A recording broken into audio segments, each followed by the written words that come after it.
Alors, Denis Colombi, pourquoi sommes-nous capitalistes malgré nous? Par l'auteur de Où va l'argent des pauvres?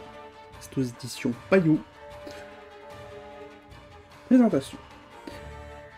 Ni lavage de cerveau, ni contrainte par la force. Pas même culture, ou même simple organisation économique. Le capitalisme est tout cela à la fois.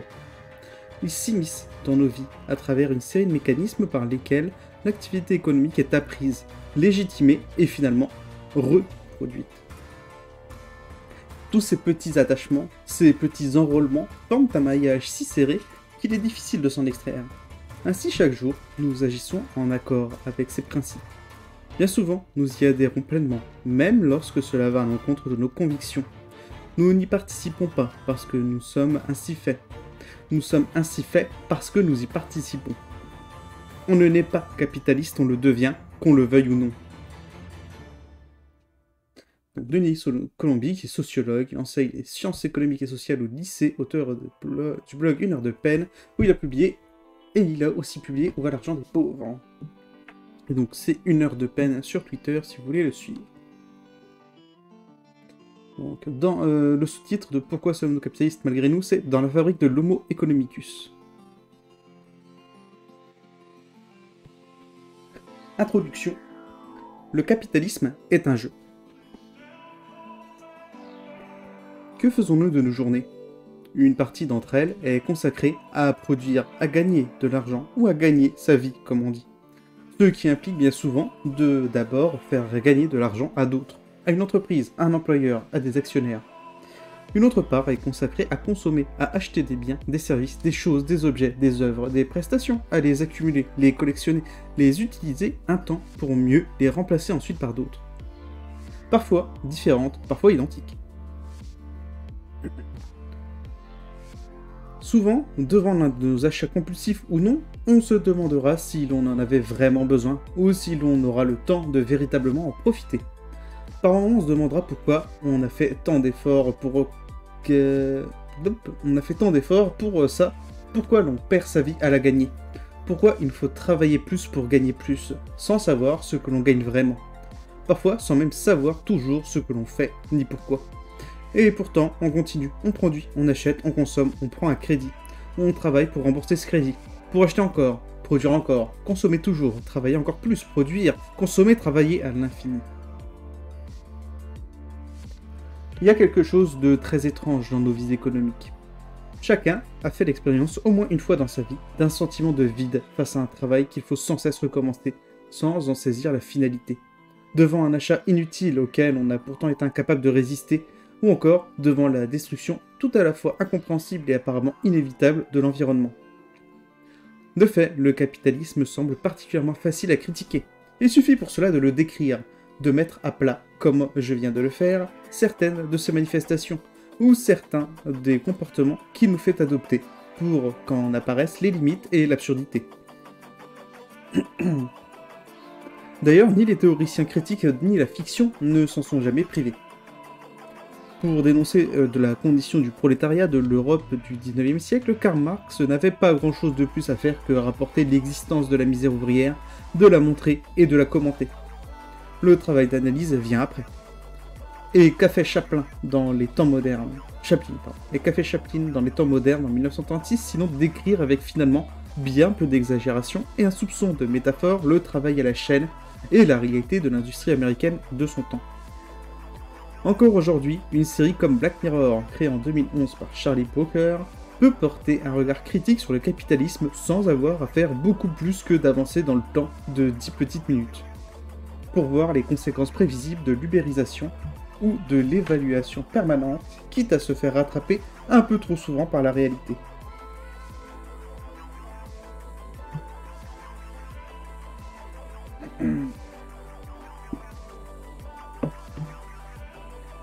Des critiques venues de toutes parts.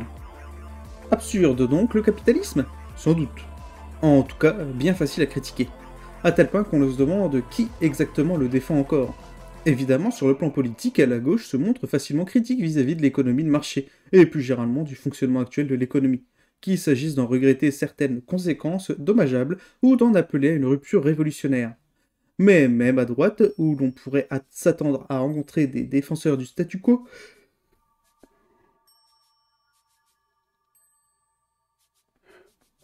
les choses ne sont pas si évidentes que cela.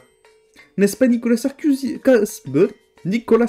qui parlait au lendemain de la crise de 2008 de moraliser le capitalisme? N'est-ce pas Jacques Chirac qui, dès 2002, mettait en garde contre les destructions écologiques?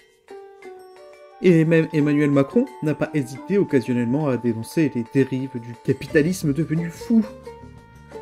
Il n'y a pas qu'en France que les réserves vis-à-vis du système économique apparaissent. Si Donald Trump à la tête des États-Unis pouvait sembler l'incarnation même du capitalisme triomphant, ce fut pourtant lui qui lança une guerre commerciale contre la Chine et souhaita le retour à un protectionnisme pourtant peu compatible avec l'extension infinie des marchés. Évidemment, il ne s'agit pas de dire que sa pratique du pouvoir fut contraire aux intérêts de classe les plus fortunés. Ce fut même tout le contraire, encore moins que ses positions politiques avaient quoi que ce soit de commun avec les mouvements résolument anticapitalistes. Mais il faut bien remarquer que, pas plus que d'autres, l'ancien président américain et présentateur de télé-réalité n'a suivi le script idéal du capitalisme. Du moins, pas de façon manifeste. Plus généralement, du côté de la droite conservatrice, on trouvera sans difficulté des gens pour s'inquiéter de la marchandisation et de ses périls dès lors qu'elle s'applique par l'exemple à l'accès à la PMA ou la GPA pour les couples de même sexe. Le plus souvent, ceux et celles qui se prononcent fièrement pour le capitalisme et la liberté des marchés accompagnent ceux-ci de toutes sortes de conditions et de réserves de fait ces beaux principes à certaines activités. Certains moments, certains adieux, que l'on pense par exemple à l'ouverture des frontières promues pour les capitaux et les marchandises, mais non pour les migrants. Ils sont peu nombreux, même chez les libertariens, les plus agressifs à se risquer à la cohérence et à pousser véritablement la logique capitaliste jusqu'au bout, sans doute conscients que cela rendrait leur discours moins audible et moins politiquement efficace. Cela conduit d'ailleurs à d'étranges paradoxes. Comment expliquer par exemple que certaines représentations les plus négatives du capitalisme viennent d'une entreprise qui en incarne parfaitement l'esprit et la pratique, à savoir les studios Disney? De Mary Poppins à Wall-E, les films de la firme de Mickey sont loin d'être exempts de remise en question du système économique dominant. Dans la comédie musicale de 1964 adaptée du personnage de P.L. Travers, les passages où les enfants et leurs nounous magiques visitent le bureau de leur père sont l'occasion de mettre en scène une banque aux mains de Gripsou sans âme, l'absurdité de la quête effrénée du profit et un environnement qui tue la joie de vivre de Monsieur Banks. C'est d'ailleurs son licenciement qui lui permettra de retrouver le goût de ce qui est vraiment important, comme faire voler un cerf-volant avec ses enfants. Et dans le film des studios Pixar sur un petit robot abandonné sur Terre, on trouve tout à la fois une dénonciation de la catastrophe écologique en cours, du pouvoir des monopoles et du consumérisme, l'image d'un vaisseau ayant abandonné une Terre trop polluée pour dériver indéfiniment dans l'espace et peuplée d'humains obèses et débiles incapables de marcher à force de passer tout leur temps assis sur des fauteuils robotisés en regardant des publicités sur un écran, laisse peu de doute sur le fond du film. Que Disney parvienne à amasser des profits en regardant des publicités sur un écran laisse peu de doute. J'ai loupé une ligne. Que Disney parvienne à amasser des profits phénoménaux en faisant le commerce de messages aussi clairement critiques du système économique n'est pourtant pas un épiphénomène, tant qu'on peut s'amuser à lister les productions hollywoodiennes qui entretiennent un rapport plus qu'ambigu avec l'économie capitaliste. D'Invasion Los Angeles de John Carpenter à Ready Player One de Steven Spielberg, en passant par Avatar de James Cameron ou Joker de Todd Phillips, on ne compte plus les films qui mettent en scène le capitalisme dans le rôle de l'antagoniste, que ce soit sous les traits d'une invasion extraterrestre, d'un chef d'entreprise menaçant, de corporations maléfiques ou encore d'une ville corrompue. Même un summum du mercantilisme, comme peut l'être la grande aventure Lego, soit un spot publicitaire d'1h40 pour convaincre les enfants d'acheter le maximum de jouets produits par une firme multinationale occupant déjà une position plus que solide sur son secteur d'activité, peut se payer le luxe de présenter son indispensable super vilain sous les traits d'un lord business en costume cravate, essayant tout à la fois de broyer le pauvre prolétaire innocent mais courageux qui sert de héros, et de figer l'imagination et la liberté des enfants sous la passion de l'ordre et des profits. sous sa passion de l'ordre des profits.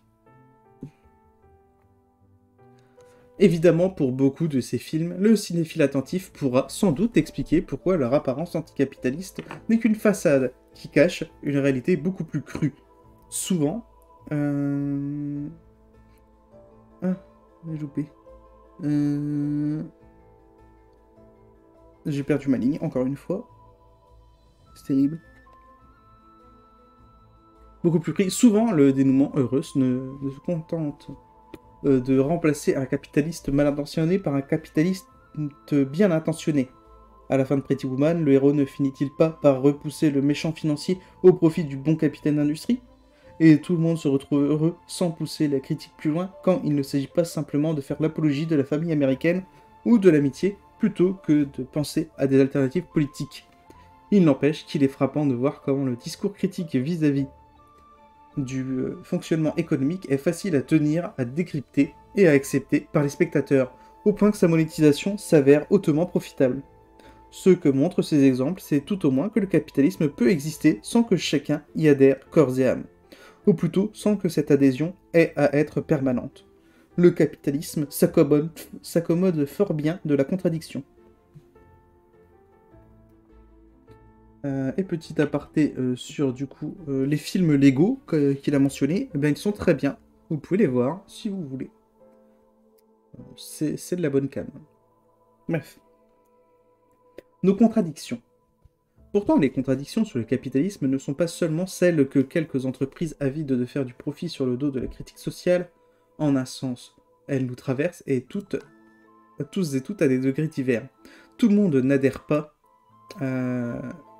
totalement loin de là au capitalisme, et ce système tire sans nul doute sa force de sa capacité à exister et à fonctionner sans jamais avoir besoin d'une adhésion pleine et entière. Car bien souvent, sans que nous le voulions vraiment, sans même que nous en soyons conscients, nous agissons en accord avec ces principes d'une façon qui permet la quête infinie du profit et de l'accumulation.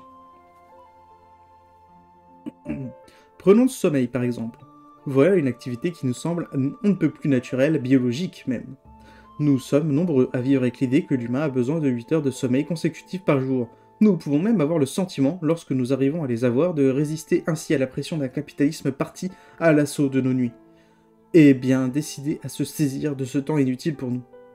Faire travailler ou tout au moins consommer le plus possible par le truchement de nombreux écrans qui s'affrontent pour nous voler notre attention et notre temps de cerveau disponible.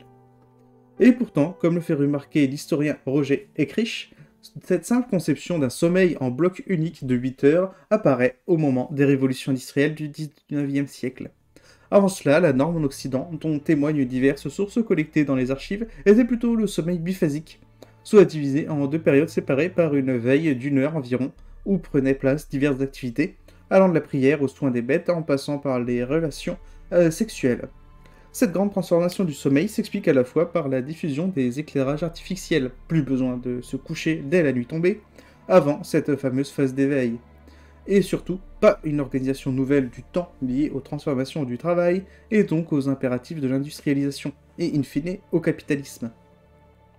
Rien qu'en dormant ainsi par bloc de 8 heures, non seulement nous libérons nos journées pour la production et la consommation, mais en plus, nous livrons à une organisation rationnelle de nos emplois du temps, à une spécialisation des plages horaires et des activités, et finalement à une rationalisation de nos existences d'où nous ne percevons même plus tant tout cela nous semble naturel et allant de soi. Le caractère presque dystopique si nous l'appliquions à d'autres domaines d'activité.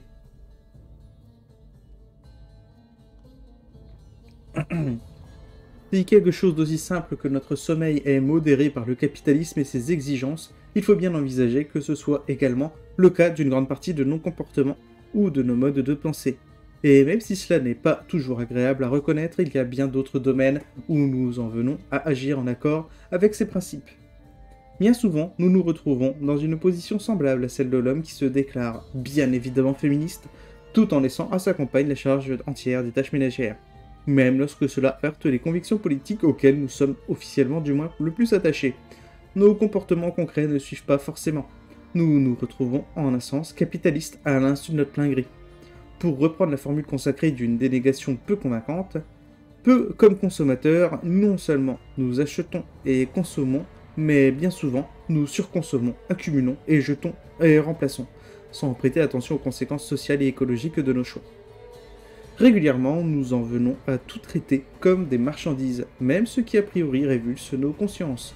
L'art, l'éducation, même les autres êtres humains, comme travailleurs, non seulement nous consacrons une part importante de nos vies à la production de richesses et de profits, qui nous séparent en grande partie, mais en plus, nous y éprouvons par moments du plaisir et de la satisfaction, comme autant de Sisyphes heureux de leur sort, persuadés que personne ne les a condamnés à pousser ce rocher qu'ils ont choisi et que c'est leur gloire. Qu'ils l'ont choisi et que c'est leur gloire. Nous poursuivons des carrières où nous sommes entrepreneurs de nos propres vies. Acceptons les règles parfois cruelles des marchés du travail ou subissons des conditions de travail difficiles avec le sentiment qu'elles sont à ce point nécessaires ou inévitables que lutter contre est inutile. Sans doute personne ne se retrouvera entièrement dans ce bref tableau, sur tel ou tel aspect. Il nous arrive de refuser de dire non ou de simplement prendre de la distance avec les injonctions économiques. Mais qui pourra se targuer de mener une vie entièrement anticapitaliste? Sans doute bien peu de monde.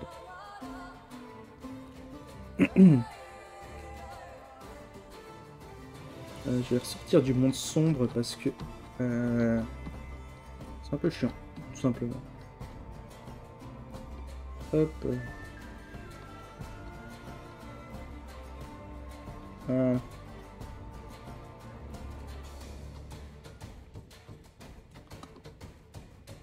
Alors, pourquoi sommes-nous capitalistes? Qu'est-ce qu'au juste qu'agir en capitaliste? Pour répondre à cette question, il nous faut commencer par une autre, pas particulièrement facile. Qu'est-ce que le capitalisme? On se représente souvent le capitalisme comme désignant une forme d'organisation particulière de la sphère économique, comprise essentiellement comme celle de la production. De ce point de vue, on assimile le capitalisme à l'existence des marchés, des entreprises et de la propriété privée, des moyens de production. Ce faisant, on limite souvent le capitalisme à un espace particulier de la société ou de la vie humaine, et on assimile au capitalisme, aux capitalistes, aux riches, aux patrons ou aux financiers. Donc le Picsou ou loup de Wall Street, lesquels fournissent en sus des figures faciles à admirer, ou au contraire à détester, selon la position que l'on veut bien adopter. Pourtant, lorsqu'il cherche à comprendre l'apparition et le développement du capitalisme, le grand sociologue Max Weber ne se limite pas à cet univers-là. Pour lui, le capitalisme réside d'abord dans un comportement particulier, le comportement capitaliste. Celui qui consiste à poursuivre le profit pour lui-même, non seulement à dégager dans une activité de production un certain surplus, mais encore à utiliser celui-ci pour tenter d'obtenir un surplus encore plus grand par la suite.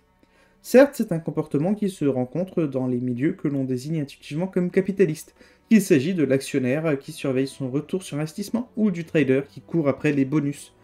Mais il ne leur est sûrement pas propre.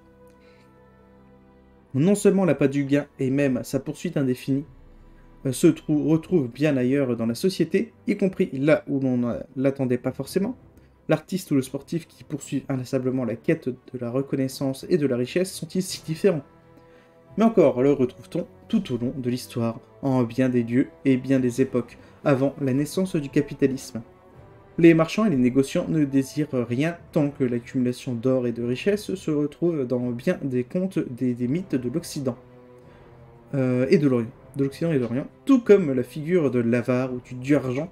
Autrement dit, il ne suffit pas qu'il y ait des comportements capitalistes pour qu'on puisse parler d'une société capitaliste, ou de capitalisme. En effet, pour Weber, la particularité d'une société capitaliste, c'est que ce comportement ne relève plus d'un penchant personnel indifférent au plan éthique, mais devient une maxime de conduite de la vie une maxime de conduite de vie à coloration éthique. Autrement dit, dans une telle société, la recherche du profit pour lui-même est légitime, valorisée et même encouragée.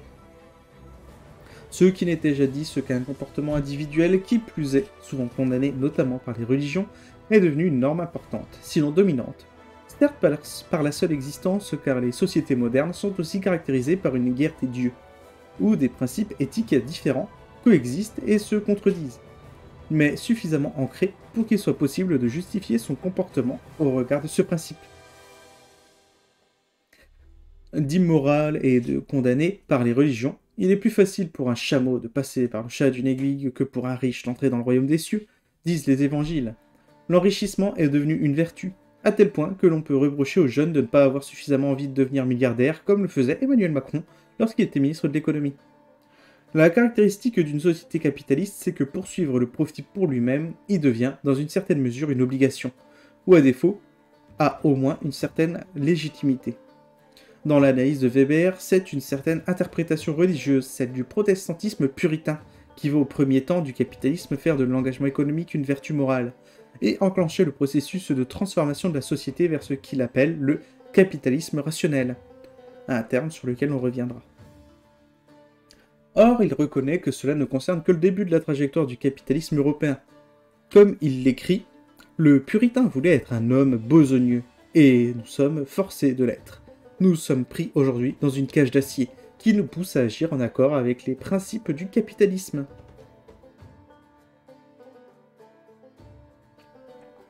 De quoi est faite cette cage d'acier? Comment sommes-nous forcés à être capitalistes malgré nous? Ces questions n'admettent pas de réponse unique, telles que par la contrainte et par la force, ou par l'idéologie et la manipulation. J'avancerai ici plutôt l'idée que c'est par une multiplicité de mécanismes que se forge le comportement capitaliste.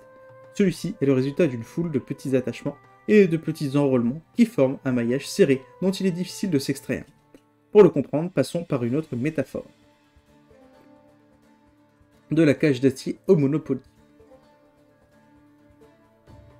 Considérons, comme y invite le sociologue Alan J. Johnson, le jeu du Monopoly. Plus que n'importe quel autre jeu de société, il met en scène, très explicitement, l'imagerie attachée au capitalisme. Si lors d'une partie on constate qu'un joueur se comporte de manière prédatrice, cherche à accumuler les billets et les propriétés sur le plateau de jeu, s'emploie avec passion à ruiner ses adversaires, attribuera-t-on ce comportement à ses penchants personnels, à ses préférences, à ses goûts, ou pour le dire mieux, à sa personnalité? Considérera-t-on même qu'il manifeste ainsi ses préférences politiques et ses choix conscients et raisonnés? Cela n'est certes pas impossible, mais en rien obligatoire.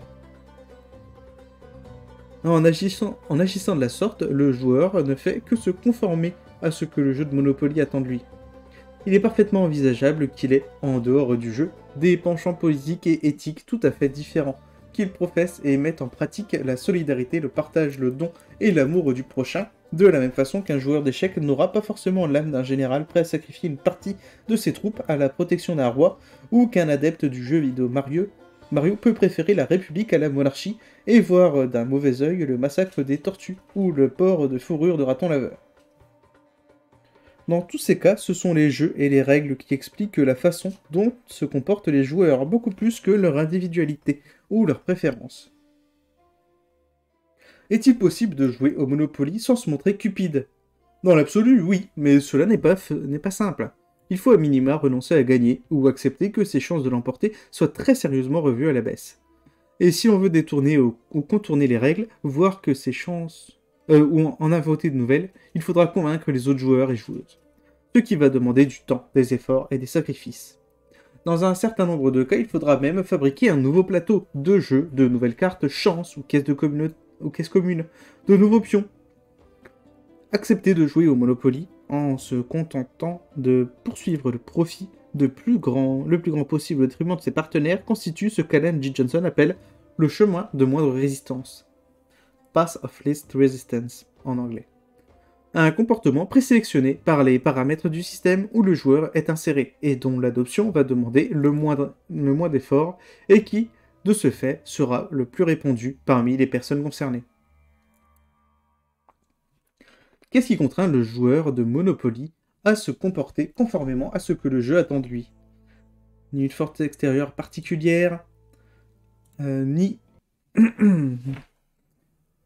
une adhésion idéologique, même arrachée par une forme de manipulation ou de lavage de cerveau, mais plutôt un ensemble de dispositifs dans lesquels il est plongé. Pas seulement les règles proprement dites, mais aussi toutes les dimensions matérielles du jeu, son plateau, ses pions, ses dés, ses cartes, etc. Ainsi que ses dimensions proprement sociales, la présence d'autres joueurs, la stratégie, leurs actions et réactions, les relations qui existent et se tissent entre participants, etc. Aucun de ces éléments n'est en soi déterminant, mais leur combinaison est de nature à inciter le joueur à se comporter d'une certaine façon. Le chemin de moindre résistance s'avère extrêmement efficace pour guider nos actions.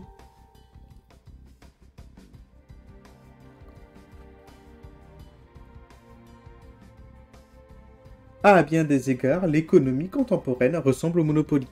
Comme dans celle-ci, on y cherche le gain, ce terme désigne la victoire ou la rémunération, la seconde n'étant que la déclinaison de la première, dans une société capitaliste. Et le caractère ludique est souvent évoqué pour rendre compte, par exemple, des activités financières présentées non seulement par leurs critiques mais aussi par leurs praticiens, comme n'étant pas si éloignées du frisson que confère une nuit au casino. Dans tous les cas, il est facile dans le capitalisme de se trouver pris au jeu, d'être à ce point obnubilé par celui-ci que l'on en oublie ce qu'on est en train de faire en réalité. Pourtant, il y a une différence fondamentale entre le capitalisme et le Monopoly. Pour ce dernier, nous pouvons toujours faire le choix d'arrêter de jouer, ou mieux, de ne pas commencer la partie. Ce n'est qu'une fois celle-ci engagée que les mécanismes propres au jeu peuvent agir. Il en va tout autrement du capitalisme. Nous arrivons dans une partie déjà engagée. Comme l'écrivait Weber, l'ordre économique capitaliste d'aujourd'hui est un cosmos immense où l'individu se retrouve plongé à sa naissance, et qui, pour lui, au moins, en tant qu'individu, est donné comme un habitacle dans lequel il lui faut vivre. Un habitacle dont l'immuabilité ne se discute pas. De là vient sans doute le sentiment d'enfermement que traduit la métaphore de la cage d'acier. Après tout, un monde où l'on se trouverait dès la naissance obligé de jouer une partie infinie de Monopoly serait un cadre parfait pour une dystopie, au moins aussi terrifiante que la série coréenne Squid Game. Mais pour le comprendre, il convient de s'efforcer d'ouvrir la boîte du jeu capitalisme, et de comprendre comment les règles et les pièces que l'on y trouve agissent sur les joueurs pour produire chez eux des comportements qui permettent à la partie de se poursuivre, car au final, c'est eux qui rendent celle-ci possible. Voilà le projet de ce livre.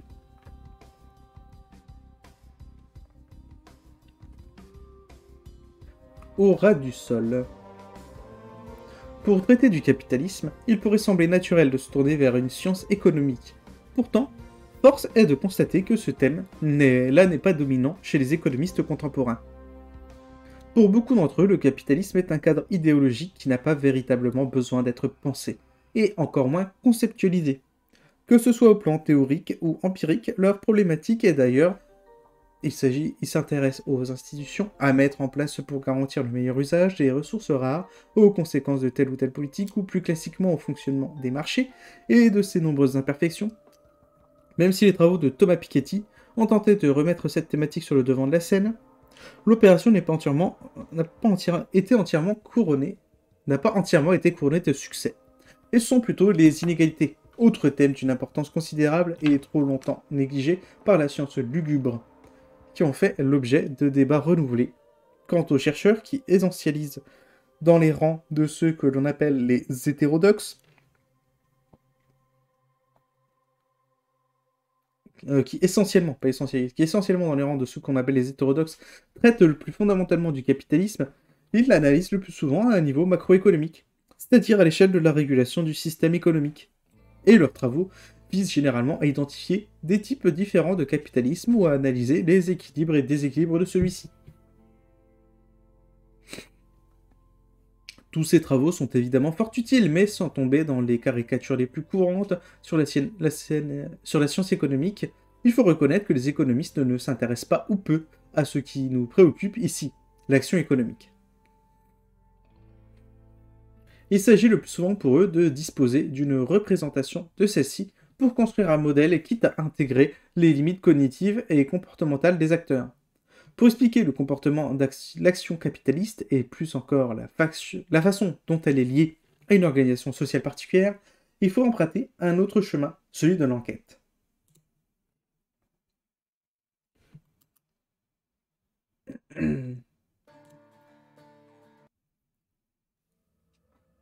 Contrairement à la modélisation, il s'agit ici de replacer l'action dans son contexte socio-historique. C'est la tâche que se donne la sociologie ainsi que les autres sciences partageant le même mode de raisonnement, tels que l'histoire ou l'anthropologie. C'est donc avant tout sur les apports de la sociologie que je m'appuierai ici, et plus particulièrement sur le champ de la sociologie économique, lequel a connu des renouvellements et des avancées importantes depuis les années 1980. D'abord sous l'impulsion de Mark Granovetter aux États-Unis, mais avec un développement particulièrement important en France.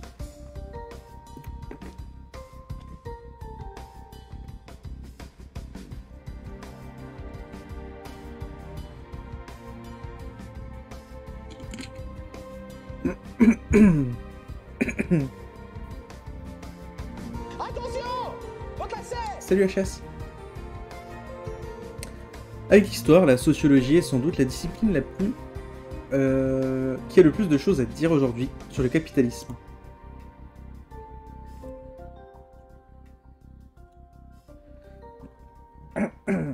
Et sur l'action économique. Pardon.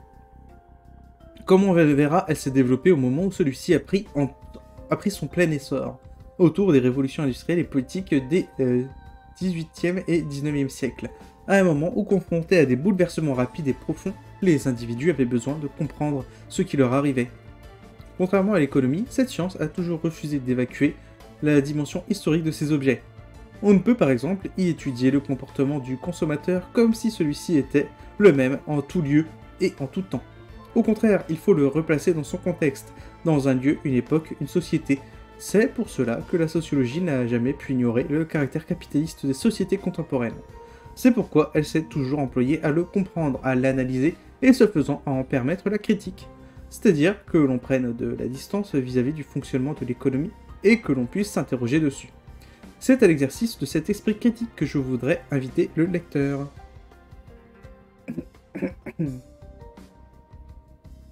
Et c'est la fin de l'introduction.